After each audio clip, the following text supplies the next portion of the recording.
আসসালামু আলাইকুম। আমার বাংলাদেশি শুভাকাঙ্ক্ষী যারা আছেন, সৌদি আরবে কালকে ঈদ কি ঈদ না সেটার ব্যাপারে আমি আজকে কথা বলতে চাচ্ছি। কালকে আমাদের সৌদি আরবে ঈদ, আমাদের বাংলাদেশে হয়তো শনিবার ঈদ। তো জীবনে প্রথমবার বিদেশের মাটিতে ঈদ উদযাপন করব।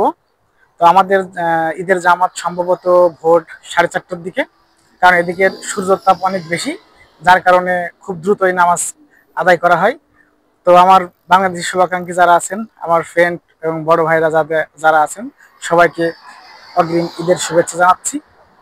তো আশা করি সবাই ভালো আছেন। আমিও আলহামদুলিল্লাহ আমার যাবতীয় অফিসিয়াল কাগজপত্র যা কিছু আছে সবকিছু বর্তমানে ওকে।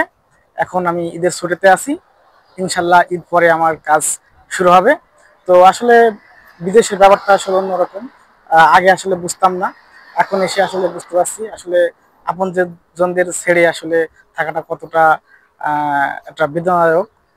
তো যাই হোক, আমি ভালো আছি, সবাই আমার জন্য দোয়া করবেন আমি যেন এভাবেই থাকতে পারি ইনশাল্লাহ। এবং আমার কোম্পানিও মার্শাল্লাহ অনেক ভালো। তো যাই হোক, আগামীকালকে সৌদি আরবে ঈদ, সেই পর্যন্ত সবাই ভালো থাকবেন। কালকে ঈদের জামাত দেখাবো বা কেমন হয় সেই বিষয়ে একটা ভিডিও করলে যদি সময় পাই বা ওরকম সিচুয়েশন হয় করব। তো সেই পর্যন্ত সবাই ভালো থাকবেন। কালকে হচ্ছে সৌদি আরবে ঈদ, সবাইকে জানাই অগ্রিম ঈদ মুবারক। তো ভালো থাকবেন সবাই।